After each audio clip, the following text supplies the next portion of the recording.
Assalamualaikum warahmatullahi wabarakatuh. Waalaikumsalam warahmatullahi wabarakatuh.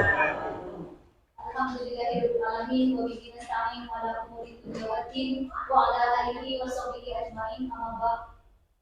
Yang terhormat Kepala SMP Negeri 3 Sombong atau yang mewakili Bapak Bani Haruna SPD, yang kami hormati calon guru penggerak Angkatan 9 Kabupaten Brebes SMP Negeri 3 Sombong, Bapak Sutrisno SPD, yang kami hormati Bapak Ibu Dewan Guru SMP Negeri 3 Sombong.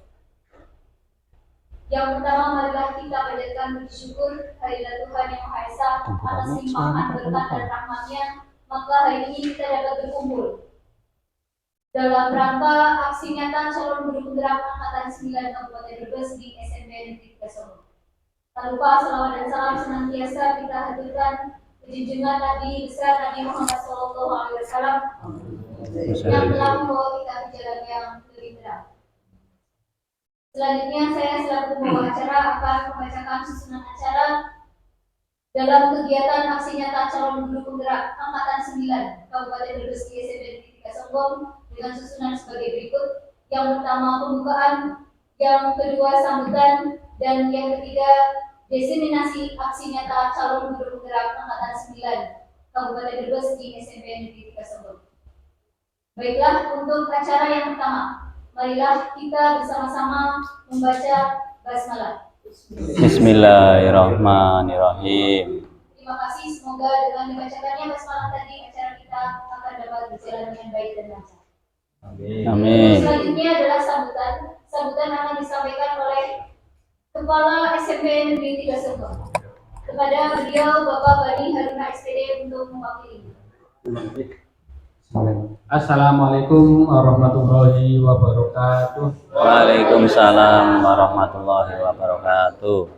Yang terhormat Kepala SMP Negeri 3 Sombong, yang saya hormati Bapak Ibu Guru serta staf tata usaha SMP Negeri 3 Sombong, dan tidak lupa kepada calon guru penggerak Angkatan 9 Bapak Sutrisno SPD. Alhamdulillah, puji syukur kita aturkan kepada Allah Subhanahu wa Ta'ala karena pada siang hari ini kita bisa berkumpul dalam rangka aksi nyata diseminasi calon guru penggerak Angkatan 9 tentang budaya positif. Salawat dan salam kita haturkan pada junjungan kita Nabi besar Muhammad SAW, setelah keluarga, sahabatnya, dan para pengikutnya semuanya. Semoga kita mendapatkan syafaatnya di yaumil qiyamah. Amin amin ya rabbal alamin. Amin. Berkaitan dengan diseminasi ataupun aksi nyata calon guru penggerak Angkatan 9, monggo Bapak Ibu semuanya bisa diikuti dan nanti kita bisa mengambil apa yang akan disampaikan oleh calon guru penggerak, tentunya berkaitan dengan budaya positif yang ada di sekolah, dan harapannya nanti untuk bisa diterapkan ataupun dilaksanakan di SMP Negeri 3 Sombong ini. Karena saya melihat bahwasannya kaitan dengan materi ini berkenaan dengan kita sebagai seorang pendidik, ya, bersama dengan anak-anak, berkaitan dengan disiplin positif, terus kemudian ada yang namanya kesepakatan kelas, gitu ya. Dan ini di era implementasi kurikulum Merdeka ini memang materi sangat pas, karena jangan lagi sampai kemudian Bapak Ibu guru disalahkan hanya gara-gara mungkin untuk mengingatkan kaitan dengan tugas ataupun bahkan mengingatkan sholat saja menjadi sebuah yang horor sekali di zaman sekarang. Jadi monggo kita bersama-sama menikmati dan memahami apa yang akan disampaikan oleh calon guru penggerak Angkatan 9 Bapak Sutrisno SPD berkaitan dengan budaya positif. Mungkin itu saja dari kami. Terima kasih. Wabillahi taufiq wal hidayah. Wassalamualaikum warahmatullahi wabarakatuh. Waalaikumsalam warahmatullahi wabarakatuh. Terima kasih atas sambutan yang telah disampaikan. Dan untuk acara inti, acara selanjutnya adalah diseminasi budaya positif, aksi nyata calon guru penggerak Angkatan 9 Kabupaten Brebes SMP Negeri 3 Songkom kepada beliau Bapak Sutrisno SPD kami haturkan. Saya sambil berdiri gitu. Assalamualaikum warahmatullahi wabarakatuh. Ya. Terima kasih atas waktu yang diberikan kepada saya. Yang pertama yang kami hormati Kepala SMP Negeri 3 Songkom Bapak Eko Klono SPD, kemudian Bapak Ibu guru dan staf karyawan SMP Negeri 3 Songkom yang saya banggakan, saya cintai dan saya hormati pula. Pertama-tama marilah kita panjatkan puja dan puji syukur pada Allah Subhanahu wa taala yang pada hari ini sudah memberikan rahmat dan hidayahnya kepada kita semua sehingga pada hari ini kita bisa menghadiri dalam rangka aksi nyata calon guru penggerak modul 2.1 mengenai budaya positif. Sholawat serta salam marilah kita selalu sanjungkan pada baginda Nabi besar Muhammad Shallallahu Alaihi Wasallam yang selalu kita nantikan syafaatnya di yaumil akhir. Bapak Ibu, di sini saya berdiri di sini ingin menyampaikan mengenai aksi nyata modul 2.1 mengenai budaya positif. Oke. Terlebih dahulu saya ingin memperkenalkan diri, nama saya Sutrisno, SPD dari SMP Negeri 3 Songkom.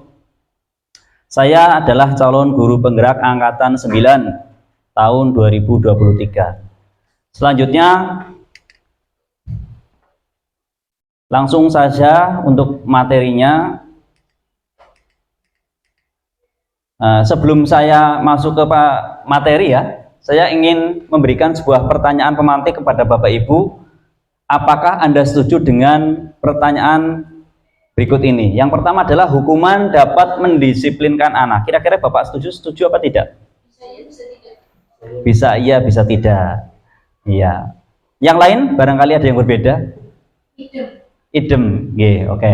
Yang kedua, pemberian hukuman dengan hal-hal positif seperti membaca atau membersihkan halaman sekolah dapat meningkatkan disiplin anak. Kira-kira setuju apa enggak?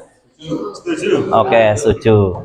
Baik. Yang ketiga, memberikan penghargaan dapat meningkatkan motivasi belajar. Sangat setuju. Sangat setuju. Baik. Ini mungkin Bapak Ibu penasaran, kira-kira seperti apa jawabannya gitu? Oke, baik. Kita lanjutkan. Nah, topik untuk hari ini yaitu mengenai kita akan belajar mengenai disiplin positif. Yang pertama, yang kedua adalah teori motivasi. Yang ketiga adalah keyakinan kelas. Kemudian yang keempat, kebutuhan dasar manusia. Yang kelima, restitusi, 5 posisi kontrol. Kemudian yang keenam adalah restitusi segitiga restitusi. Nah, di sini mencakup profil pelajar Pancasila yang dibahas secara rinci pada modul 1.2 ya. Pada modul 1.4 ini dijadikan sebagai contoh nilai kebajikan universal. Nah, nanti kita akan bicarakan secara lebih mendalam mengenai materi-materi tersebut. Oke, yang pertama adalah eksplorasi konsep pembelajaran 1 disiplin positif dan nilai-nilai kebajikan universal.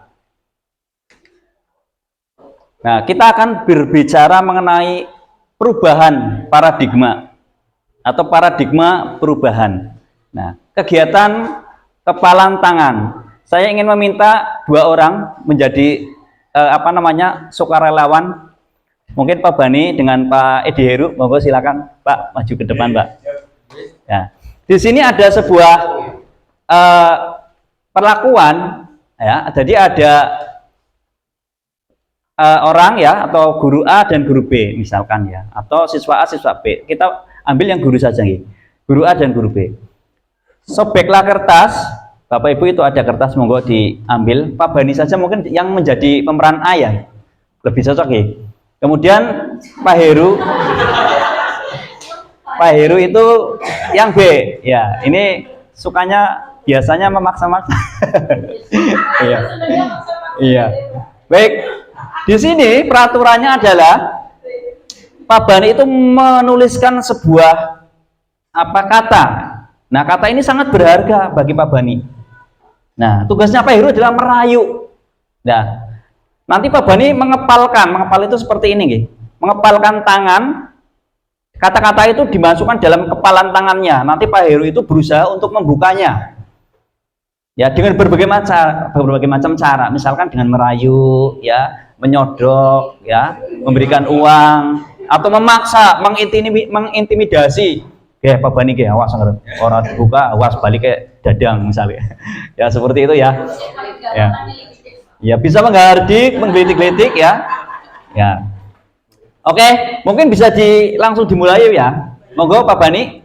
Silakan Pak Heru untuk bagaimana merayunya supaya Pak Bani membuka kepalan tangannya itu. Iya. Iya. Boleh, silakan ya. Monggo. Iya, monggo Pak Bani boleh, terserah. Ya, ini umpamanya seorang siswa ya. Iya, silakan. Silakan. Bisa nggak kamu buka? Mau nggak nanti berurusan dengan Iya. Kira-kira mau dibuka nggak? Bisa dibuka nggak? Belum bisa Pak Heru. Ini sangat penting bagi saya kok. kamu berani melawan saya? Berani. Dari sini apa nggak berani untuk Yang benar, saya itu temannya banyak. Apa saya juga punya banyak. Udah cepet segera. Ini sangat berharga bagi saya. Please, mohon pakai kekerasan kayaknya susah ya. Domet. Gimana kalau ini saya tukar dengan uang 10.000? Wah, saya sudah punya 20.000.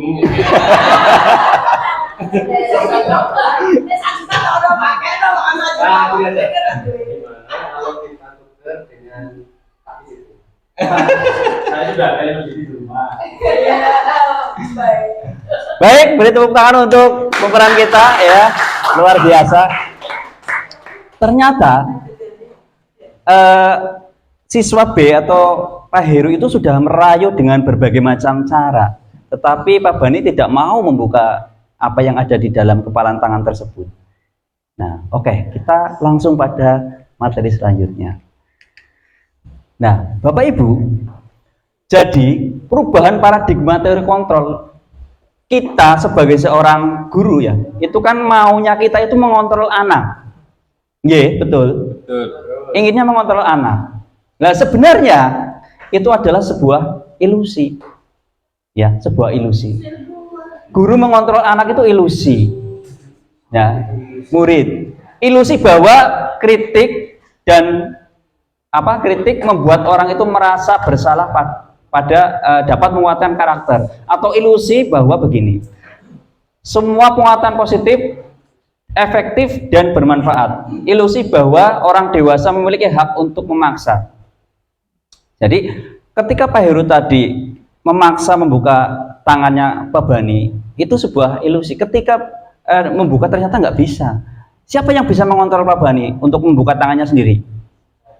Pak Bani sendiri. Iya, sama ketika kita melihat anak, kamu harus begini begitu. Nah, itu sebuah ilusi. Sebenarnya yang bisa mengontrol anak sendiri ya anaknya sendiri, dengan kesadarannya sendiri, begitu. Jadi nggak bisa kamu harus seperti saya, ya seperti itu. Kamu harus nurut dengan ini itu peraturan-peraturan yang ada. Ya, sebaiknya apa? Nggih, silakan. Bagaimana kalau murid si A itu tidak ibaratnya sadarnya lama, tidak sadar, jadi tetap tidak Nah, melakukan. itu nanti ada penguatannya, Bu. Ya, nanti ada penguatannya. Nggih, nanti akan disampaikan selanjutnya. Jadi seperti itu. Kita itu tidak bisa menginginkan anak itu seperti yang kita inginkan. Ya. Sebaiknya seperti apa? Kesadaran. Timbullah kesadaran pada dirinya untuk melakukan sesuatu hal yang positif. Ya. Kita mungkin lanjut ke slide selanjutnya gitu. Di sini ada sebuah teori paradigma perubahan. Kok ini tulisannya nggak ada ya? Mana ya? Ya. Mohon maaf ini kok tulisannya nggak ada. Coba saya klik lagi. Iya, ternyata tidak pada saya rubah dari PDF ke PPT ternyata tidak ada. Nah, di sini ada sebuah teori perubahan ya, namanya stimulus respon ke stimulus teori kontrol. Nah, stimulus dan teori kontrol.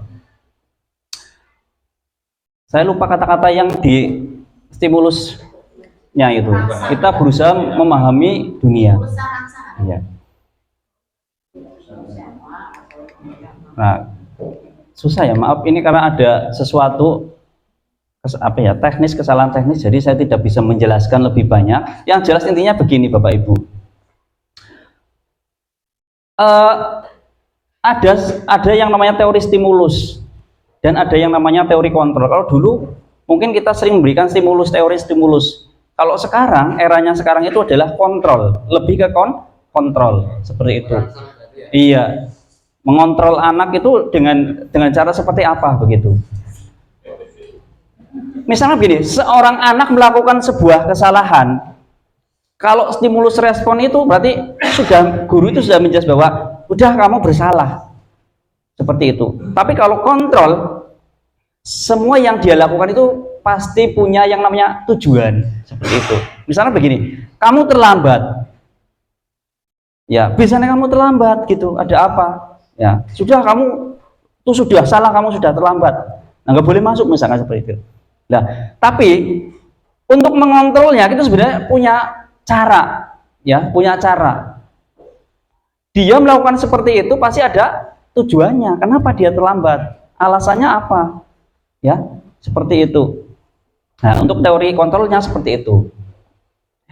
Kemudian kita maunya seorang guru itu menginginkan bahwa anak itu harus ini itu sesuai kemauan kita, betul nggak? Ya. Berangkat tepat waktu dan sebagainya. Pokoknya yang disiplin-disiplin seperti itulah. Ya, pasti pengennya seperti itu. Ya. Ketika anak melakukan sebuah kesalahan, ya, gurunya langsung menjudge atau menghukum dan sebagainya dengan alasan-alasan tertentu. Tetapi begini Bapak Ibu. Sebenarnya siapa yang dapat mengontrol anak itu? Ya dirinya sendiri, anaknya sendiri. Mau berubah dengan sendirinya. Itu menurut teori kontrol itu seperti itu. Nah, seperti itu. Ya. Anda tidak bisa mengontrol orang lain. Kalau kita bisa mengontrol orang lain, itu hanya sebuah ilusi tadi yang sudah saya bilang. Itu namanya ilusi. Ya, mungkin saat ini anak itu nurut, betul nggak? Tapi kalau nggak ada gurunya, mungkin lakah guru neikin, yang pangkat telat lah, misalnya seperti itu. Jadi seperti itu. Nah, sebaiknya itu seperti apa? Cara menyelesaikannya, kita berkolaborasi atau berkonsensus menciptakan pilihan-pilihan baru. Tong, enaknya kepriben ya? Ben ora telat, wis karepe kon wis misalkan. Ya, enaknya gimana? Ya, jadi kita itu berkolaborasi dengan anak supaya anak itu menentukan pilihan. Ya, pilihannya. Oh, Pak, saya pengennya begini. Oh, seperti itu. Oh, ya. Nah, jadi di sini tuh bukan modelnya menang kalah, saya guru menang, kamu kalah. Kalau saya menang berarti kamu harus ngikutin saya. Begitu. Bukan seperti itu ya. Yang benar adalah apa? Dua-duanya menang. Dua-duanya menang maksudnya gimana? Saya bisa mengontrol anak, ya, anak mengikuti apa yang kita mau, tapi anak juga sadar dengan sendirinya melakukan sesuatu hal yang positif dari apa yang sudah dia lakukan. Jadi seperti itu. Maksudnya Bapak Ibu ya? Maksud ya, menang-menang itu seperti itu. Dia paham betul apa yang dia lakukan itu salah dan memperbaikinya. Saya juga tidak bisa mengontrol dia tanpa harus memaksa. Intinya adalah kesadaran diri anak itu untuk merubah dirinya. Itu pun juga masih ilusi. Karena kemarin saya juga punya kasus seperti itu dengan anak sendiri. Sudah sampai pada tahap kolaborasi dan konsensus. Saya menciptakan pilihan baru pada anak. Silakan kamu pilih wali kelas yang baru. Dan ternyata Pak Ferry masuk gitu kan, dia memberikan pencerahan ya Pak Ferry ya. Jadi Pak Ferry Iya. Memang dalam sebuah kasus Bapak Ibu tidak serta-merta akan memberikan sebuah perubahan yang signifikan. Harus ada prosesnya. Ya, bertahap. Ya. Nanti ketika anak sudah paham dengan apa dirinya melakukan sebuah kesalahan, nah itu namanya teori kontrolnya. Berarti kita sudah berhasil mengontrol anak melalui berbagai macam usaha tadi. Nanti kita akan bicarakan lanjut, nanti ada kontrol-kontrol yang lain. Nah, kita lanjut dulu ya. Iya. Jangan ini ya displetotkan. Iya. Baik Bapak Ibu, makna disiplin berasal dari bahasa Latin disiplina yang artinya belajar. Mungkin yang kita pahami disiplin itu menunjukkan sebuah kepatuhan, betul nggih? Iya. Ya bocah disiplin ke bocah sing nurut karo gurune. Identiknya seperti itu. Tapi bukan seperti ini. Pandangan yang sebenarnya ya salah ya enggak, tapi ya mungkin hampir agak keseliru sedikit lah ya. Ya disiplin itu artinya belajar. Nah, ini makna asal dari kata ini adalah berkonotasi dengan disiplin diri dari murid-murid menurut Socrates dan Plato. Nah, disiplin diri membuat orang menggali potensinya menuju sebuah tujuan, apa yang dia hargai. Nah, ini menurut arti sebuah disiplinnya itu sendiri. Nah, kemudian namun dalam budaya kita makna disiplin telah berubah menjadi sesuatu yang dilakukan oleh seseorang pada orang lain untuk mendapatkan kepatuhan. Tadi kita mendisiplinkan anak supaya anak patuh sama kita. Ini yang kita anggap benar menurut kita tentang disiplin. Tetapi bukan itu sebenarnya. Disiplin itu berkaitan dengan proses belajar. Anak mengalami perubahan yang positif. Sebenarnya seperti itu. Dia menghargai dirinya untuk melakukan sebuah perubahan. Nah, gitu. Kecenderungan umum adalah menghubungkan kata disiplin dengan ketidaknyamanan.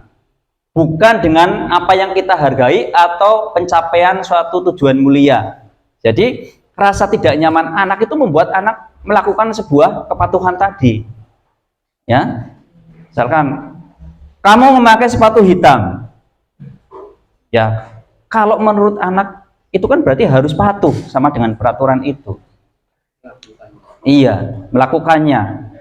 Dengan pasti dia berpikir bahwa kalau nggak memakai sepatu hitam, saya akan dihukum. Betul nggak seperti itu? Pasti pemikiran anak seperti itu. Gitu. Ya, ini menunjukkan sebuah ketidaknyamanan bagi anak. Kita lanjutkan. Kemudian ada nilai-nilai kebajikan universal. Nilai-nilai kebajikan universal adalah sifat-sifat positif manusia yang merupakan tujuan mulia yang ingin dicapai setiap individu. Nilai-nilai kebajikan itu nilai-nilai positif yang harus ditanamkan pada murid kita, siswa kita. Kemudian nilai-nilai tersebut bersifat universal. Universal itu berarti umum, menyeluruh. Ya, menyeluruh. Dan lintas bahasa, suku bangsa, agama maupun latar belakang. Nah, jadi mencakup semuanya. Karena bersifat universal. Setiap perilaku, perbuatan memiliki satu tujuan. Ya, jadi anak melakukan suatu kesalahan pun dia sebenarnya punya tujuan. Nah, seperti itu. Kemudian dengan mengaitkan nilai-nilai kebajikan yang diyakini seseorang, maka motivasi intrinsik itu motivasi dari dalam diri kita, ya, dari dalam akan terbangun sehingga menggerakkan motivasi dari dalam untuk dapat mencapai tujuan mulia yang diinginkan. Ini menurut dosen. Nilai-nilai kebajikan yang ingin dicapai oleh setiap anak Indonesia dikenal dengan profil pelajar Pancasila. Ini yang sudah kita gaungkan dalam kurikulum Merdeka. Ya, belajar Pancasila, beriman dan bertakwa pada Tuhan Yang Esa dan berakhlak mulia, berkebinekaan global, gotong royong mandiri, kreatif dan bernalar kritis. Nah, ini adalah sebuah nilai-nilai kebajikan yang harus ditanamkan pada murid dalam kurikulum Merdeka. Tujuan kurikulum Merdeka itu membuat karakter, yaitu dengan menciptakan sebuah profil pelajar Pancasila. Ini mengandung nilai-nilai kebajikan yang harus dicapai oleh setiap murid. Nah, seperti itu. Ada mandiri, beriman, bertakwa, bernalar kritis, binaan global, gotong royong, kreatif. Bapak Ibu mungkin sudah mengenal maknanya dari masing-masing nilai-nilai kebajikan dalam profil pelajar Pancasila. Oke. Lanjut. Eksplorasi konsep pembelajaran 2 mengenai teori motivasi, hukuman, dan penghargaan serta restitusi. Teori motivasi perilaku manusia. Yang pertama, untuk menghindari ketidaknyamanan atau hukuman. Apa yang akan terjadi apabila saya tidak melakukannya? Nah, ini pasti anak berpikir seperti itu. Untuk menghindari hukuman. Ya, seperti tadi itu sebuah ilusi sebenarnya itu. Ya. Anak melakukan menaati peraturan itu untuk menghindari hukuman. Rata-rata seperti itu. Nah, ini merupakan sebuah motivasi eksternal hukuman itu. Karena apa? Dari luar. Betul nggak? Ya. Kesiswaan bilang memakai seragam putih biru hari Senin Selasa. Sampai Selasa ya, Bu? Sampai Selasa. Ini sebuah peraturan. Peraturan ini sebuah motivasi apa? Eksternal dari luar. Ya. Dia melakukan melaksanakan peraturan itu semata-mata untuk menghindari hukuman atau ketidaknyamanan. Rata-rata seperti itu anak-anak kita itu. Oke. Kemudian yang kedua, untuk mendapatkan imbalan dari orang lain. Apa yang akan saya dapatkan apabila saya melakukannya? Bapak Ibu mungkin sering memberi reward. Ya, Bapak Ibu kemarin saya memberikan Bapak Ibu bahasa Inggris memberikan saya bintang 5. Nah, misalkan seperti contohnya. Lah hari ini dapat bintang berapa ya saya ya? Berarti ada sebuah harapan-harapan yang ingin dicapainya dia dengan adanya reward-reward tadi. Betul nggak seperti itu? Selalu berharap. Jadi bukan timbul dari rasa kesadaran diri pada anak tersebut, tapi hanya ingin mendapatkan sebuah ujian atau imbalan. Nah, itu juga termasuk jenis motivasi eksternal. Nah, yang ketiga, untuk menghargai diri sendiri. Saya akan menjadi orang yang seperti apa bila saya melakukannya. Nah, ini adalah motivasi internal dari dalam siswa tersebut. Jadi melakukannya atas dasar kesadaran untuk mencapai sebuah disiplin positif. Jadi seperti itu. Jadi anak melakukan sebuah tindakan, ya, itu atas dasar kesadaran atau motivasi sendiri, bukan dari eksternal, dari luar tadi, ya, seperti itu. Ya, mereka melakukannya atas dasar kesadaran sendiri. Nah, ini lebih mengena daripada yang poin 1 dan 2. Berarti hukuman tadi Bapak Ibu yang tadi sudah saya sampaikan, ada hukuman hukuman, kemudian ada imbalan. Kita memberikan imbalan berarti tadi yang pertama tadi apa ya, yang pertanyaan pemantik yang tadi, memberikan tugas membaca itu dapat mendisiplinkan siswa. Iya. Kira-kira kalau menurut ini dia akan mengacu bagian poin 1 apa 2 ini? Poin 1, ya. Rasa ketidaknyamanan ketika dia itu menyalahi. Betul nggak seperti itu? Nah, jadi seperti itu Bapak Ibu. Iya. Ya, untuk menghilangkan rasa ketidaknyamanan maka dia harus patuh. Nah, tapi itu sebuah ilusi. Yang benar apa? Yang benar adalah motivasi itu rasa kesadaran dari siswa itu sendiri untuk melakukan hal yang positif untuk mencapai disiplin positif. Jadi seperti itu. Nah, merdeka menurut Ki Hajar Dewantara. Merdeka itu artinya tidak hanya terlepas dari perintah, akan tetapi juga cakap membuat perintah kepada diri sendiri. Jadi merdeka itu bukan kita itu bebas dari perintah. Perintah siapa? Bapak Ibu gurunya. Tapi juga memberikan perintah pada diri sendiri untuk apa? Untuk melakukan kesadaran pada diri anak sendiri. Ya, berarti menumbuhkan motivasi intrinsik dari dalam anak itu sendiri untuk mencapai disiplin yang positif. Seperti itu. Nah, ini menurut Ki Hajar Dewantara. Kemudian selanjutnya apa itu restitusi? Restitusi adalah proses menciptakan kondisi bagi murid untuk memperbaiki kesalahan mereka sehingga mereka bisa kembali pada kelompok mereka dengan karakter yang lebih kuat. restitusi juga merupakan proses kolaboratif mengajarkan murid untuk mencapai solusi untuk masalah mereka. Kemudian membantu murid berpikir tentang orang seperti apa yang mereka ingin menjadi tujuan dalam kurung tujuan mulia, dan bagaimana mereka harus memperlakukan orang lain.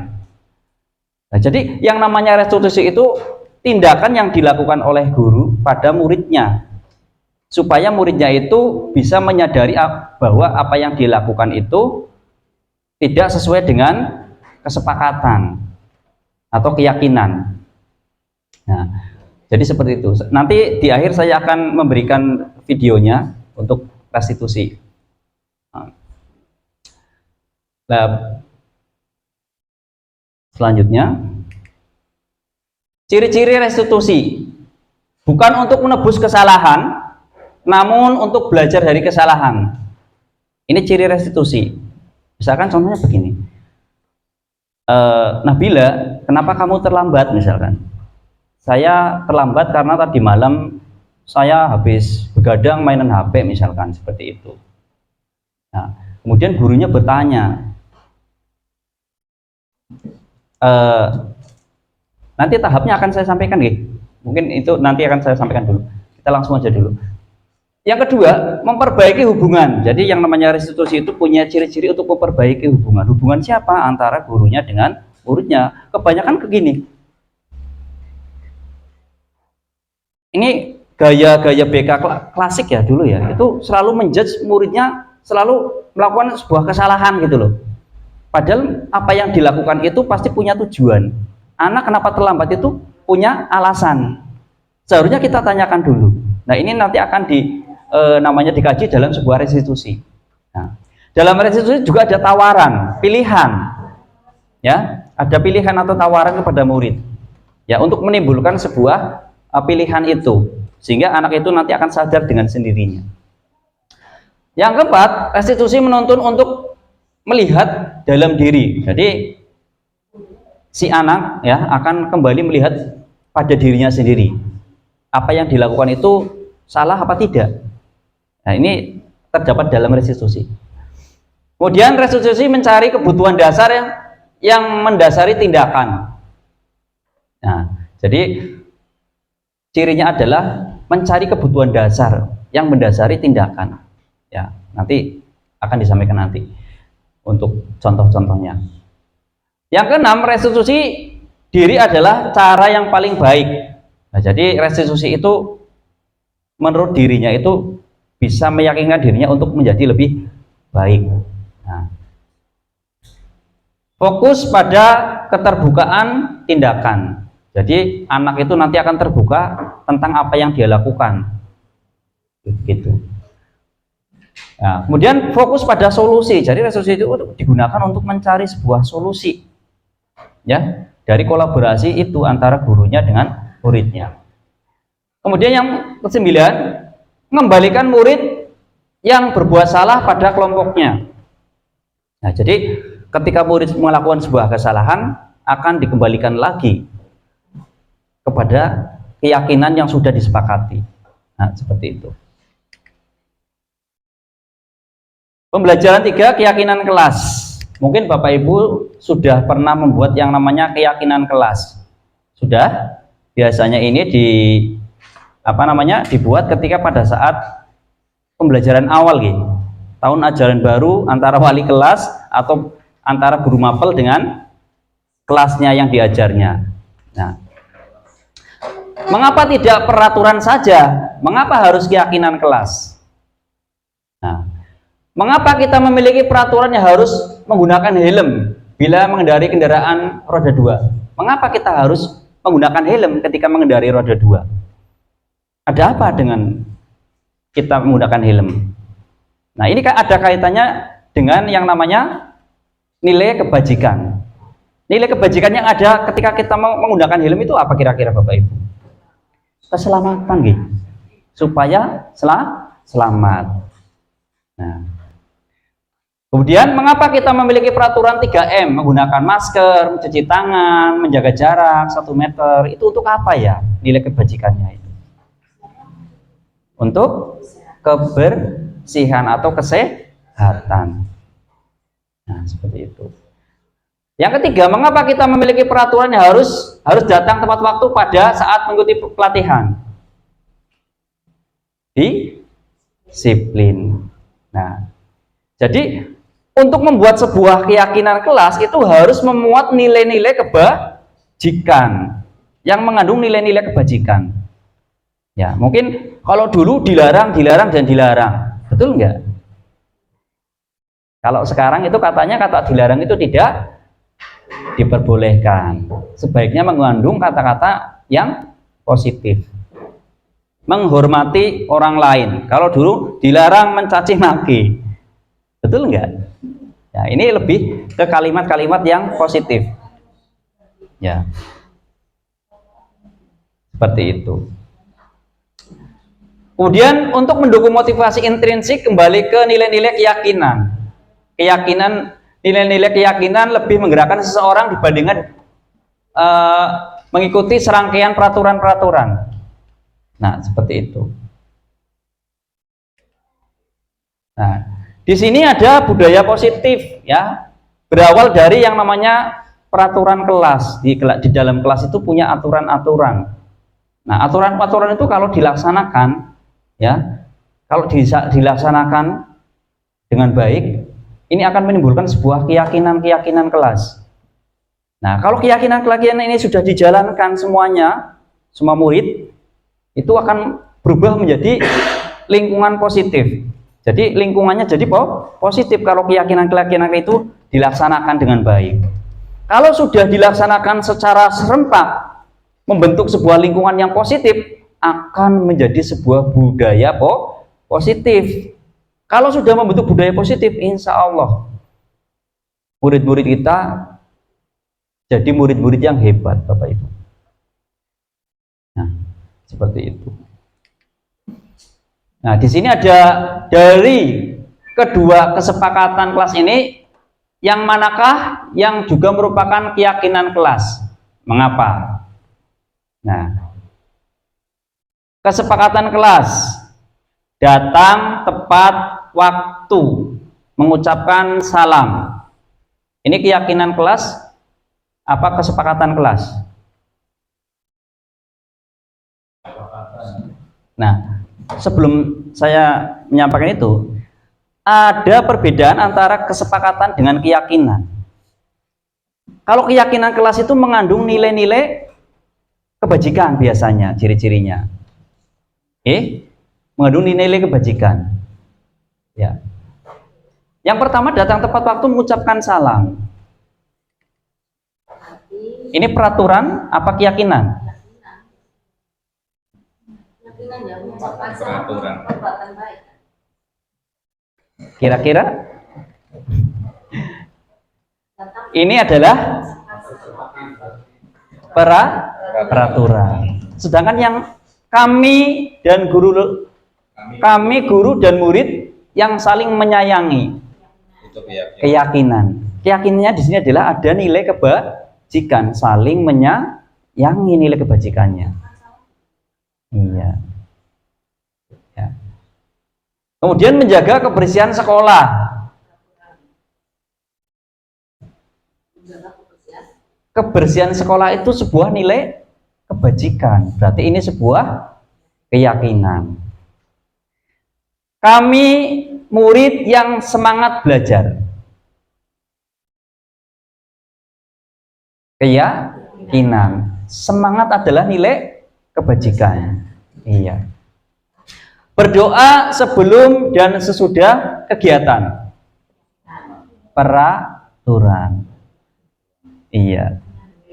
Karena nilai kebajikannya belum ada di sini. Ya. Kemudian aktif dalam pembelajaran. Peraturan. Kami murid yang peduli dengan teman-teman. Keyakinan. Nilai kebajikannya apa? Peduli, empati, dan sebagainya. Toleransi. Nah, seperti itu. Jadi sudah bisa membedakan antara peraturan dan keyakinan, Nah, seperti itu. Iya. masalahnya masih masuk peraturan, nggak keyakinan. Peraturan. Iya. Oke, lanjut nggih. Oke. Nah, ini dilewatkan saja.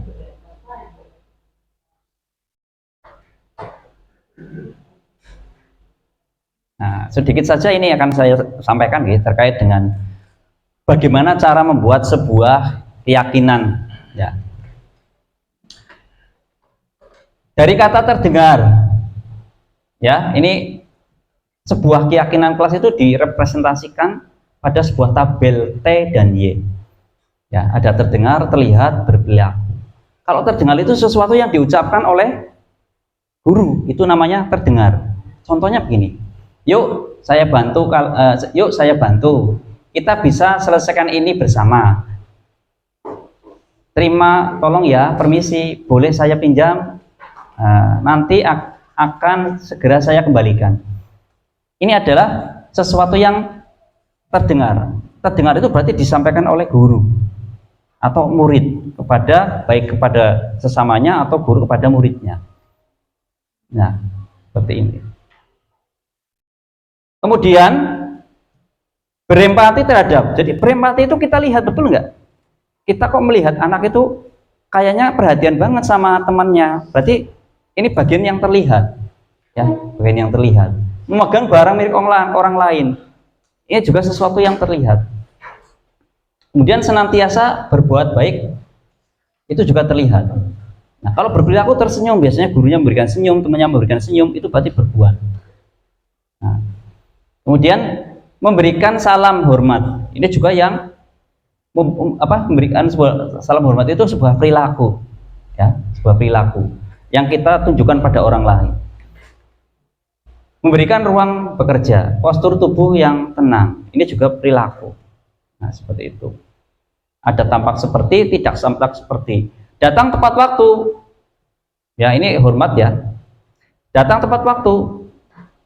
Yang tidak tampaknya apa? Sering hadir terlambat. Kalau yang tampaknya itu datang tepat waktu. Yang tidak tampaknya sering terlambat. Seperti itu. Menyapa teman dan guru setiap hari, acuh tak acuh. Yang tidak tampaknya acuh tak acuh. Jadi tidak tampak itu berarti yang tidak mencerminkan, ya, tidak kelihatan. Nah, seperti itu. Dan seterusnya. Lanjut, ya. Ada peraturan, ada keyakinan kelas. Selalu kembalikan buku pada tempatnya. Ini peraturannya. Nah, keyakinan kelasnya tanggung jawab. Ini mencerminkan sebuah tanggung jawab, Bapak Ibu. Ya. Berarti ketika anak sudah membaca, menaruh bukunya di rak kembali, berarti ini sebuah tanggung jawab. Kalau bentuk peraturannya tadi, selalu kembalikan buku ke tempatnya. Ini bentuk peraturannya. Tapi kalau mengacu pada keyakinan kelasnya adalah rasa tanggung jawab. Dilarang mengganggu orang lain. Ini peraturan. Nah, keyakinan kelasnya apa? Menghormati orang lain. Ya. Hadir di sekolah 15 menit sebelum pembelajaran dimulai. Menghormati orang lain atau berkomitmen. Ini keyakinan kelasnya. Kemudian dilarang melakukan kekerasan, keselamatan, menghormati orang lain. Ini sebuah keyakinan yang ada pada peraturan itu. Dilarang menggunakan narkoba. Ini apa? Nilai keyakinan atau nilai kebajikannya untuk kesehatan. Bergantian atau menunggu giliran, menghormati orang lain atau bersabar. Kemudian gunakan masker untuk kesehatan atau keselamatan. Jangan berlari di kelas atau koridor untuk keselamatan atau keamanan. Nah, jadi antara peraturan sebaiknya itu mengandung sebuah nilai kebajikan. Itu akan melahirkan sebuah keyakinan kelas. Jadi seperti itu. Nah, kalau sekarang dulu mungkin kita selalu memberikan dilarang dan dilarang, ya. Tapi harus berganti menjadi sebuah kalimat yang positif.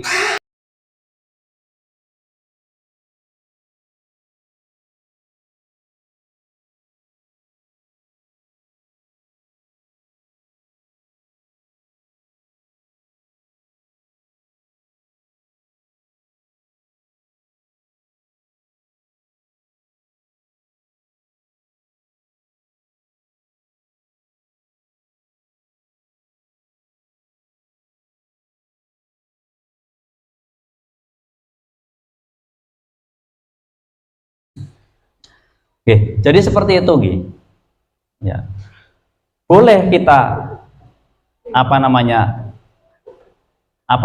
mengganti untuk lebih santun lagi, lebih bijak lagi.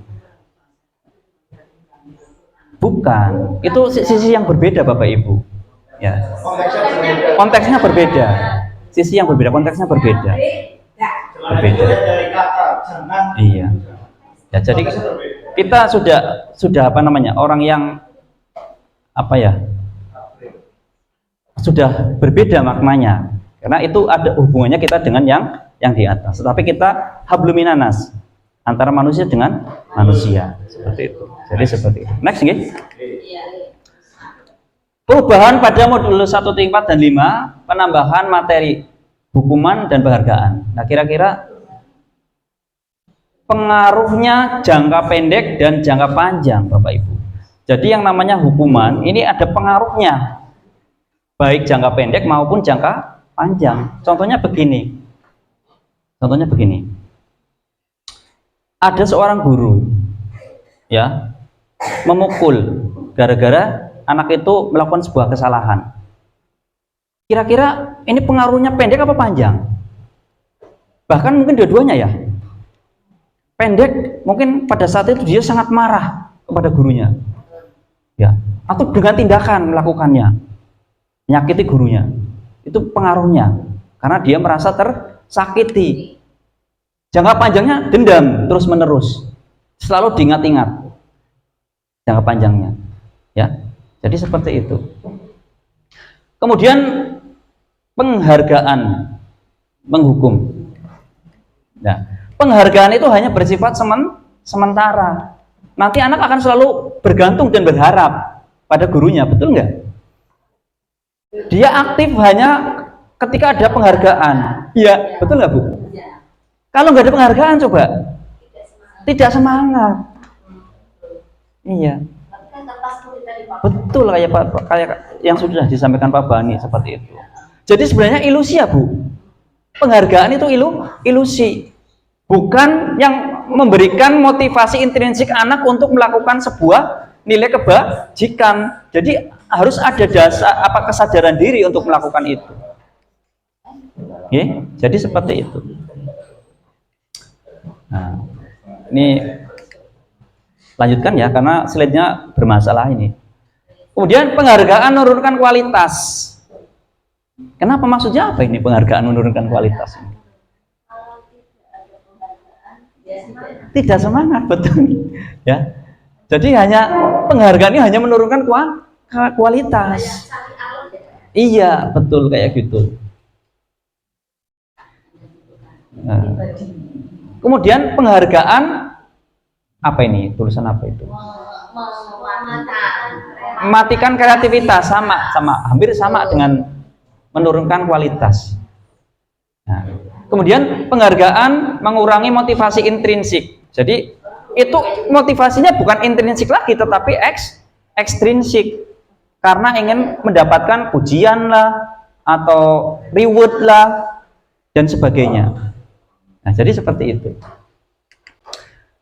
Lanjut, bentuk program kebajikan atau apresiasi.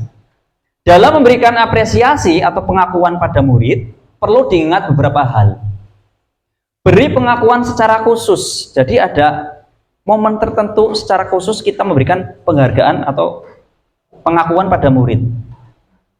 Nah, kemudian beri pengakuan secara pribadi. Secara pribadi, ketika kita memberikan pengakuan itu jangan di depan orang banyak. Misalkan dipanggil dulu, "No, kamu tadi luar biasa." Diteruskan ya, sifat seperti itu. Nah, jadi secara khusus atau pribadi. Beri pengakuan pada semua murid secara bergantian. Jadi aja mau kue Bu. Maning-maning jahatan pinter, maning-maning foton, ya. Yang lain juga sama dong kita beri pengakuan. Betul nggak? Itu. Jadi aja kue karena pinter, mentang-mentang pinter, maning-maning kue. Nah, jadi nggak seperti itu pula ya. Gitu. Kemudian beri pengakuan itu secara konsisten, ya. Secara konsisten berarti secara berkelanjutan terus menerus, ya, gitu. fokus pada prosesnya. Nah, jadi seperti itu ya. Jadi pengakuan itu harus fokus pada prosesnya. Contoh pengakuan atau apresiasi kebajikan. Kemarin saya perhatikan, ini sebuah pembuka dari Bapak Ibu yang akan menyampaikan pada muridnya. Nilai kebajikannya apa? Rasa empati yang besar. Kemarin saya perhatikan, itu berarti nilai kebajikannya adalah rasa empatimu begitu besar. Kemarin kalau kita sambungkan kalimat ini, kemarin saya perhatikan rasa empatimu besar sekali pada saat menolong murid baru di kelas kita. Kalimat ini mengandung beberapa makna. Yang pertama adalah pembukanya. Ya, kemarin saya melihat beri sebuah kalimat pembuka. Kemudian nilai kebajikannya apa? Rasa empatimu begitu besar. Ini nilai kebajikannya yang ada di dalam kalimat ini. Kemudian situasi pada saat menolong murid baru di kelas kita. Nah, ini situasi. Jadi ada ketika kita ingin menyanjung atau memberikan pengakuan itu harus seperti ini. Harus ada pembukanya, nilai kebajikan yang ada, kemudian ada situasi. Nah, seperti itu. Saya menghargai kepedulianmu pada saat kamu membantu teman di tugas kelompok. Nah, ada pembukanya, saya menghargai, nilai kebajikannya adalah kepedulianmu. Kemudian situasinya pada saat kamu membantu teman-teman di tugas kelompok. Terima kasih untuk rasa tanggung jawabmu pada saat kamu memungut kertas-kertas yang berserakan di lantai. Ini kan kalau kita dengar itu kan nadanya sangat indah sekali, betul nggak Bapak Ibu? Ya, kayak semacam kayak menyanjung, tapi ini sebuah pengakuan loh dari guru pada muridnya dengan kalimat-kalimat seperti ini. Rasanya enak sekali kalau kita dengar itu, karena di sini mengandung nilai kebajikan. Ya, pasti anaknya juga senang, ya Bu ya, karena ada pengakuan seperti itu. Ya, pengakuan itu bukan berarti kita memberikan sesuatu, bukan seperti itu, atau apresiasi semacam itu. Tapi sebuah kalimat seperti ini juga adalah sebuah kalimat pengakuan. Nah, karena mengandung nilai-nilai kebajikan. Tindakan guru. Nah, ini sudah ada jawabannya. Kalau Pak Bani waktu itu nggak ada ya Pak? Nggak ada. Mencatat 100 kali dalam buku kalimat. Dengan buku kalimat saya tidak akan terlambat lagi karena datang terlambat ke sekolah. Nah, ini sudah jelas berupa hukuman. Ya, hukuman. Apa bedanya hukuman dengan konsekuensi? Kalau hukuman itu biasanya tidak ada kaitannya dengan tindakannya. Tidak ada kaitannya dengan tindakannya. Itu kalau hukuman. Kalau konsekuensi ada kaitannya dengan tindakannya. Ya, mari kita lihat selanjutnya. Lari mengelilingi lapangan basket 2 kali karena terlambat hadir di sekolah. Nah, ini hukuman. Karena tidak ada hubungannya dengan terlambat sekolah dengan lari. Betul nggak? Nah, oke. Murid diminta untuk push up 15 kali karena tidak menggunakan masker. Nah, ada hubungannya nggak ini antara lari dengan masker? Ya. Tidak ada. Ya, tidak ada. Nah, kemudian mengganti kertas tugas teman yang dicoret-coret, ada kaitannya nggak? Ada. Dia melakukan kesalahan dengan mencoret-coret buku temannya. Berarti kan dia melakukan kesalahan itu. Ya, konsekuensinya apa? Dia menggantikan kertasnya kan? Nah, berarti ada kaitannya antara tindakan dengan hukumannya. Nah, seperti itu. Kemudian membersihkan tumpahan air di meja tulis karena tersenggol pada saat belajar. Dia melakukan kesalahan menyenggol, airnya tumpah, gelas terus airnya tumpah. Nah, kemudian dia membersihkannya, berarti sebuah konsekuensi, bukan sebuah hukuman. Nah, lanjut. Murid disuruh untuk mengenakan sepatu seharian di sekolah karena tidak mengenakan sepatu hitam. Hukuman jelas banget ini, ya. Tidak mengenakan. Mengenakan berarti orang nganggo. Ya. Ini sebuah hukuman. Ya. Tidak ada hubungannya dengan apa? tidak menggunakan sepatu hitam, ya kan? Itu. Kemudian lari mengelilingi lapangan basket 2 kali karena terlambat 10 menit pelajaran PJOK. Ada kaitannya enggak? Ada wong sing ngajar guru olahraga, ngajar guru matematika. Ya orang nyombang apa guru IPA. Ya. Tidak ada hubungannya. Berarti ini sebuah hukuman, bukan konsekuensi. Ya. Kamu datang terlambat pelajaran olahraga. Wis, enaknya kon olahraga mending ya, muter lapangan ping 5. Ada hubungannya karena pelajaran olahraga. Ya. Betul nggak seperti itu? Iya. Mas, kamu terlambat datang pelajaran matematika. Coba Mas, ini dihitung ya. Ya. Enak nggak itu? Enak. Karena matematika dengan matematika. Iya, kasih pelajaran, kasih soal. Nah, itu hukuman, Bu. Iya. Kalau yang bilang itu guru olahraga enggak apa-apa. Masih nyambung gitu. Itu antara konsekuensi dengan hukuman. Ya, jadi ada bedanya. Ya. Gitu. Membaca pembukaan Undang-Undang Dasar dengan PPKN pelajari Busaroah. Wah, nyambung banget ini. Gitu, pas. Itu ya. Jadi sudah bisa membedakan nih antara konsekuensi dengan hukuman. Nah, gitu. Perbedaannya ini antara konsekuensi dan hukuman. Hukuman sesuatu yang menyakitkan harus terjadi, sedangkan konsekuensi sesuatu yang harus terjadi. Bedanya apa ini? Hukuman itu menyakitkan bagi diri anak. Kalau konsekuensi, inilah yang saya harus lakukan, betul nggak? Jadi seperti itu. Inilah konsekuensinya. Ya, gitu. Kemudian membuat anak sakit fisik maupun hati untuk jangka waktu yang lama. Ya biasanya kalau dihukum itu timbulnya rasa sakit yang mendalam gitu. Ya. Seperti kasus yang kemarin, hanya karena guru memberi nilai sedikit, gurunya dianiaya.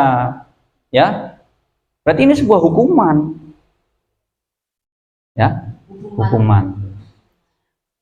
Nah, kalau konsekuensi membuat anak merasa tidak nyaman dalam jangka waktu yang pendek. Ini kalau konsekuensi seperti itu.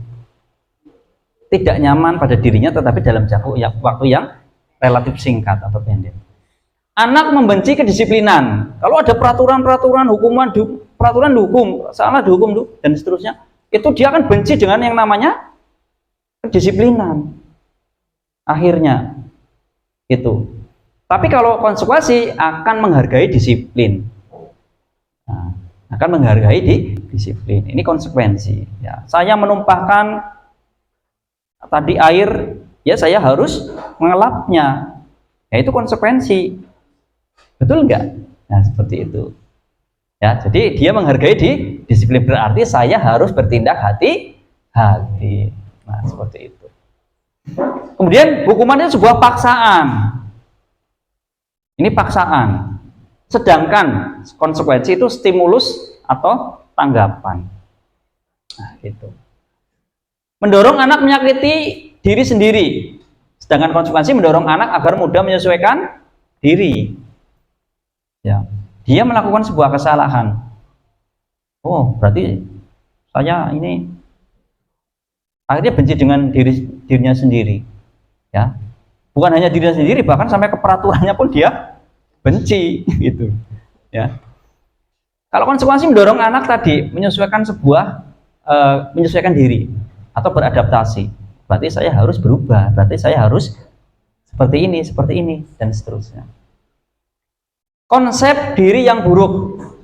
Nah, ini kalau hukuman konsep dirinya buruk. Kalau konsekuensi konsep diri yang baik, karena menimbulkan nilai kebajikan atau perubahan pada dirinya atau motivasi intrinsik dari dalam dirinya. Anak belajar untuk menyembunyikan kesalahan. Nah, ini kalau hukuman itu seperti itu, berarti berbohong dan berbohong. Betul nggak seperti itu? Kon mengi rokok kok ya? Ora pak. Dia berbohong itu punya dasarnya supaya apa? Menghindari hukuman. Nah, gitu. Betul nggak? Ya, jadi seperti itu. Kamu lompat pagar. Oh, enggak Pak, bukan saya, orang lain kali. Nah, misalkan seperti itu. Nah, gitu. Nah, konsekuensi itu anak belajar untuk mematuhi peraturan. Ini konsekuensinya. Saya melompat pagar, berarti saya harus tidak mengulangi mengelompat pagar. Nah, jadi seperti itu. Kemudian marah, rasa bersalah, dipermalukan, merasa tak dihargai. Ini kalau orang dihukum, apalagi dihukumnya di muka umum, ya kan? Itu hatinya sakit. Si anak itu hasilnya merasa kecewa, dipermalukan dan sebagainya. Nah, kemudian merasa tidak dihargai oleh gurunya. Lah bagaimana dengan konsekuensi kehilangan hak mereka? Anak datang terlambat, berarti mereka anak itu merasa kehilangan haknya untuk apa? Belajar. Waktunya hilang untuk belajar dia. Kehilangan haknya untuk belajar. Dibuat tidak nyaman. Diasingkan untuk sementara atau time out. Iya. Ini untuk konsekuensi, ya. Nah, jadi seperti itu perbedaan antara hukuman dan konsekuensi. Nah, kemudian ada identitas gagal, ini berupa hukuman. Ada identitas sukses, ini berupa konsekuensi dan restitusi. Ternyata konsekuensi saja tidak cukup, harus ada restitusi. Nah, yang pertama, saya untuk hukuman identitas gagal, sesuatu yang menyakitkan harus terjadi. Ya, kemudian tidak nyaman untuk murid untuk jangka waktu yang panjang. Ini ciri-ciri hukuman seperti ini. Korban mendapatkan keadilan. Nah, murid atau anak akan tersakiti. Perilaku pasif agresif meningkat. Coba bayangkan Bapak Ibu, ketika anak selalu dijudge di sekolah, dibully di sekolah, ya, atau dihukum di sekolah, itu anak itu tidak akan membuat anak itu jadi aktif, tetapi jadi minder, ya, jadi minder, jadi takut, pasif, nggak maulah saya kalau pelajaran ini kayak gini-gini, misalkan seperti itu. Orang anggar maju orang bisa digigit misalkan, akhirnya anaknya apa? Pasif, nggak mau dia meng-show-up dirinya, ya gitu. Jadi seperti itu.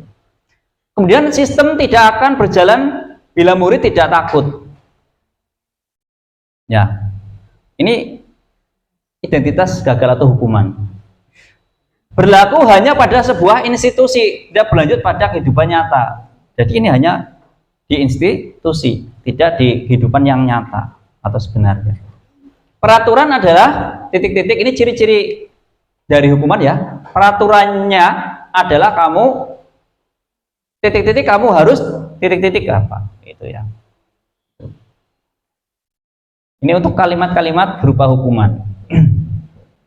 Murid atau anak membenci peraturan, ini yang paling fatal bagi anak itu. Anak itu sudah akan membenci peraturan ketika anak itu dihukum. Benci peraturan. Wah, aku keting temen ya, maning-maning kayak gimana ya. Misalkan seperti itu. Nah, akhirnya membenci yang namanya peraturan. Nah, kalau konsekuensi sesuatu yang harus terjadi, itu sebuah konsekuensi. Nek saya melakukan ini ya saya harus ini gitu ya. Jadi gitu. Saya terlambat olahraga ya lari-lari. Nah, jadi seperti itu. Korban bisa diabaikan. Murid anak berbuat tidak nyaman. Jadi kalau konsekuensi anak atau muridnya itu merasa tidak nyaman ya dengan sendirinya gitu. Penguatan hanya apa ini? Bertahan dalam jangka waktu yang pendek. Jadi penguatannya kalau konsekuensi hanya pendek-pendek saja waktunya. Nah, kemudian memerlukan monitoring, supervisi secara terus-menerus bagi guru. Nah, ini konsekuensi itu ya kita hanya seperti memantau terus gitu. Ya. Gitu. Kemudian apa peraturannya? Nah, ini kalimat konsekuensi itu apa peraturannya? Mampukah kamu melakukannya? Terima kasih. Jadi ini kalimat-kalimat konsekuensi. Kemudian murid akan menghormati peraturannya. Ya, gitu. Nah, kalau restitusi merupakan pilihan. Jadi anak atau murid itu diberikan sebuah pilihan.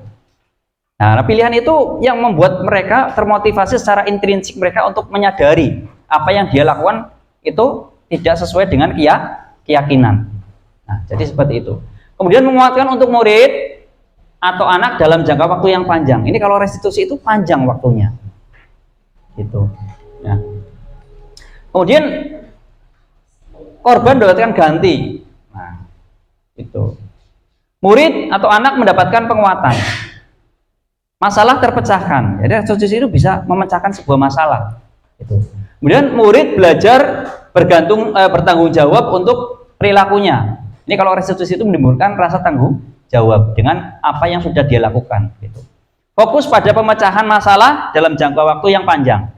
Kemudian kalimatnya, apa yang kamu yakini, apa yang bisa kamu lakukan untuk memperbaiki masalah ini. Jadi kalau datang anak terlambat misalkan, kira-kira gimana ya Nok supaya kamu tidak datang terlambat. Jadi ini kalimat-kalimat yang merupakan sebuah menggali informasi dia supaya membuat sebuah pilihan atau solusi sendiri. Nah, jadi seperti itu.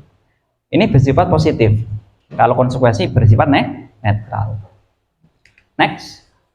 Kebutuhan dasar manusia dan dunia berkualitas.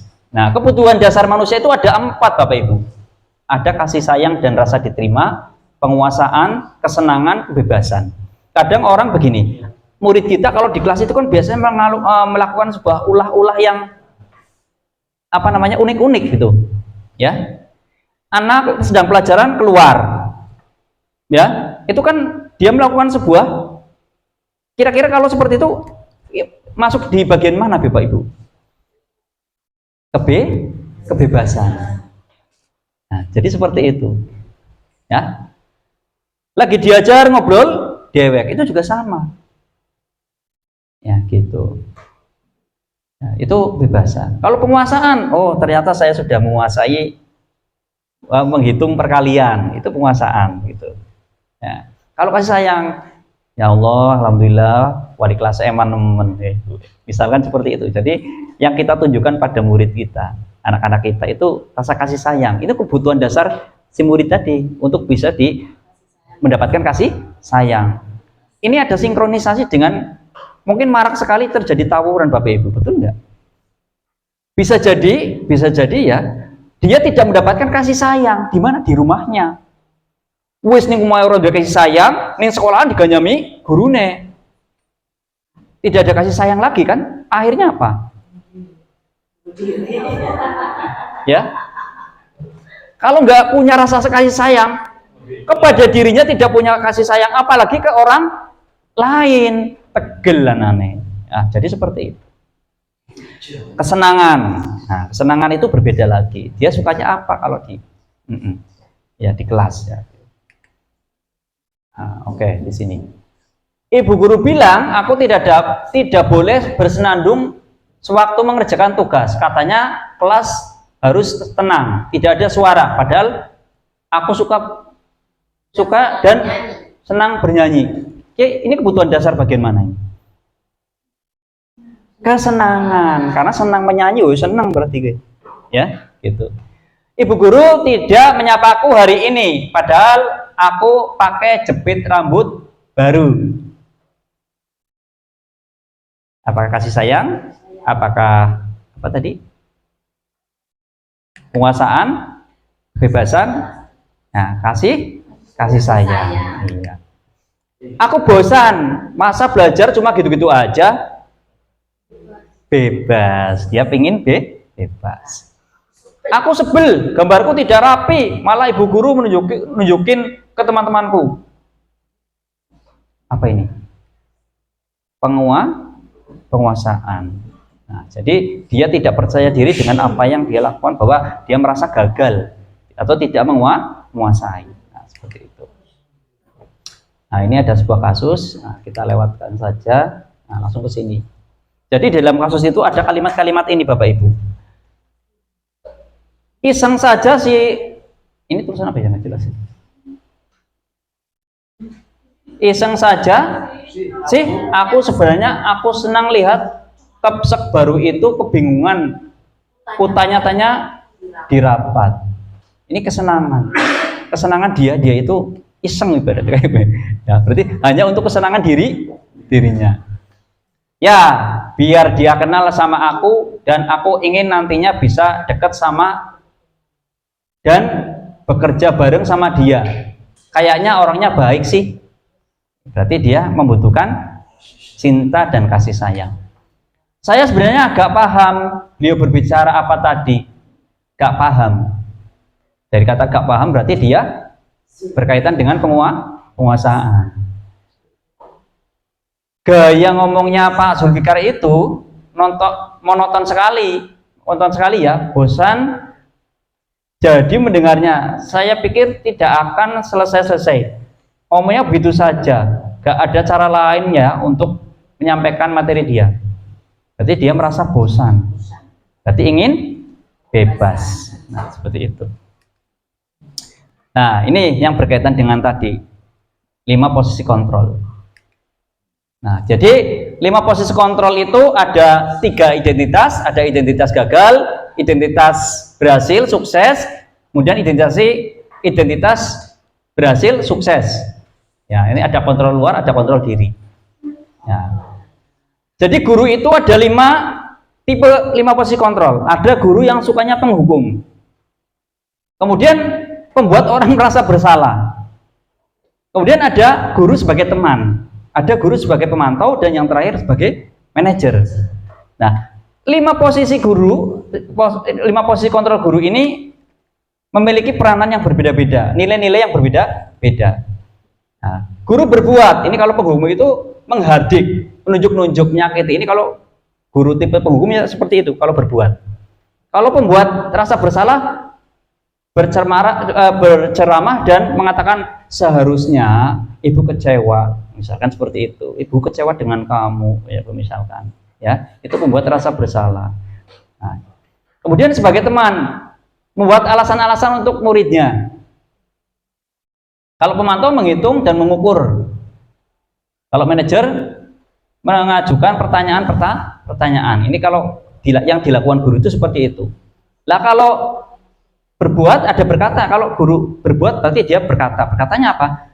Kalau kamu tidak melakukannya, awas ya. Ini biasanya kata-kata yang dilakukan oleh seorang penghukum.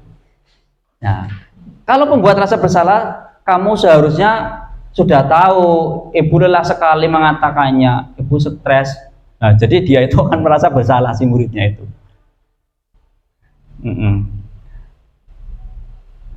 Ya, mungkin seperti itu Bapak Ibu. Nah, jadi kalau yang menurut kita terbaik ya yang terakhir itu sebagai manajer. Paling baik itu sebagai manajer. Semuanya, Pak. Saya juga bisa jadi guru sebagai penghukum. Iya, bisa. Iya. Membuat orang merasa Bersalah. Betul. pola siswanya sendiri. Iya. Jadi yang baik itu yang bagaimana? Yang terakhir Bu, yang sebagai manajer. Iya. Yang Kita sebagai manajer itu yang paling baik. Tapi tipe guru beda-beda. Anak-anak baiknya tipe guru yang paling baik itu adalah Manajer. Bisa Mengelola. Karena guru kan beda. Kita perlu menghukum anak. Kan ada guru yang dari situ langsung menghukum. Itu banyak menghukum. Ada juga orang yang saya kecewa sekali. Hanya pembatasan Rasa bersalah. Iya. Iya, jadi seperti itu. Jadi mengelola harus guru guru olahraga bagaimana Bu? semuanya. Kalau kita misalnya terus sekali dipakai teman terkadang muridnya Jadi ngelunjak dan bergantung. Akhirnya seperti itu, selalu bergantung. Kayak ada yang lah nanti juga seperti ini ya, saya seperti itu. Nah, kalau yang sebagai manajer ini lebih bagus sebenarnya ya, karena di sini biasanya kalau yang kita lakukan pada murid itu kita membuat sebuah pilihan pada murid itu sebagai manajer. Ya. Nah, kemudian selanjutnya ada pertanyaan begini, saya kecewa sekali dengan kamu. Ini kalau kita sebagai posisinya anak apa? Kalau kita sebagainya posisi guru itu sebagai seorang membuat orang merasa bersalah. Kalau guru bilang seperti itu sama anak, berarti anaknya merasa membuat anak jadi merasa bersalah seperti itu. Kemudian kamu tidak pernah belajar melakukannya, penghukum. Ya, guru sebagai penghukum itu berkata seperti itu, iya. Ayolah lakukan demi ibu, ya. Itu kayak sebagai temannya gitu ya, atau guru melakukannya sebagai teman, posisi kontrol sebagai teman. Apakah kamu mau mendapatkan stiker bintang hari ini? Ini pemantau. Ya, jadi memantau. Kemudian bagaimana kamu bisa menyelesaikan masalah ini? Ini sebagai manajer. Jadi kita memberikan sebuah pertanyaan pada murid dengan melakukan sebuah pilihan-pilihan. Kamu selalu yang paling terakhir penghukum ini. Jadi penghukum itu bukan menghukum dalam artian kita menghukum apa begitu, tapi kalimat-kalimat penghukum gitu. Penghukum itu penjas ya, dalam bahasa ini menjas gitu. Menjudge. Bergerak antara peraturan dengan nilai, pemantau dengan manajer, konsultasi, hadiah atau memperbaikinya. Jadi ini selalu ya, lanjut. Nah, segitiga restitusi. Nah, ini yang terakhir mungkin ya, Bapak Ibu. Jadi segitiga restitusi itu ada tahapannya. Ada tahapannya, Bapak Ibu. Yang pertama adalah menstabilkan identitas. Setiap orang pasti punya kesalahan. Kamu bukan satu-satunya yang pernah melakukan ini. Contohnya, saya ada videonya, tapi kok di HP ya? Iya, ada videonya saya. Ya, nanti saya servis ya. Insya Allah ya. Nah, ini kalimat-kalimat seperti ini. Contohnya begini, Nabila, kenapa kamu terlambat gitu ya? Terus saya misalkan anaknya bertanya, menjawab begini, saya semalam begadang Bu atau Pak, sehingga saya terlambat. Nah. Terus kita sebagai guru itu memberikan sebuah penstabilan identitas. Jadi begini Bapak Ibu, kalau kita memberikan kalimat untuk menstabilkan identitas seperti ini. Setiap orang itu pasti punya kesalahan, tidak hanya kamu misalkan. Itu namanya menstabilkan identitas. Iya. Gitu. Jadi ini hal yang wajar lah, intinya kayak gitu ya, Bu. Nah, seperti itu. Kemudian validasi kebutuhannya atau validasi tindakannya, kamu tentunya punya alasan. Nah, berarti ya saya tahu, kamu pasti punya alasan kenapa kamu terlambat. Ya kan? Itu kan enak ya, Bu. Ya enak banget kedengarannya kan. Nah, kemudian kalau kita melakukan keyakinannya, menanyakan keyakinannya, nah, ini nilai apa yang telah kamu sepakati, nilai-nilai apa yang kamu langgar, dia akan menjawab, oh saya tidak disiplin Pak. Nah berarti dia mengakui bahwa ada sebuah kesepakatan atau keyakinan yang dia langgar. Akhirnya sadar diri ya seperti itu. Nah, betul. Cuma yang jadi masalah. Iya. Satu guru banyak siswa. Banyak siswa. Kita tidak bisa fokus pada beberapa. Betul. Ya, kalau satu anak membawa 10 anak, banyak anak. Nah, ya mungkin ini tidak hanya guru BK ya, tapi kita punya kesempatan seperti itu ya Bu. Iya, aslinya seperti itu. Ya, kebanyakan kan orang bersalah langsung dijudge bersalah, tidak melakukan restitusi terlebih dahulu. Padahal ada tahapan yang lebih menarik, yaitu dengan cara restitusi. Walaupun tidak semata-mata langsung terus dia akan berubah, betul enggak? Tapi setidaknya kita memberikan hal yang terbaik, pilihan bagi dia untuk melakukan perubahan. Nah, seperti itu. Nah, ini disiplin positif itu ada teori kontrol namanya, nah, atau teori pilihan. Ya, mungkin tadi sudah saya sampaikan ya, sudah semuanya. Oke, lanjut saja. Ya, Bapak Ibu, ternyata sudah selesai materinya. Ya, mudah-mudahan dengan kita belajar bersama hari ini ya, kita bisa mendapatkan pencerahan yang baik untuk diri kita sendiri dan kita lakukan aplikasikan kepada murid-murid kita agar mereka bisa lebih baik. Mungkin itu saja yang dapat saya sampaikan. Kurang lebihnya mohon maaf. Billahi taufiq wal hidayah. Assalamualaikum warahmatullahi wabarakatuh.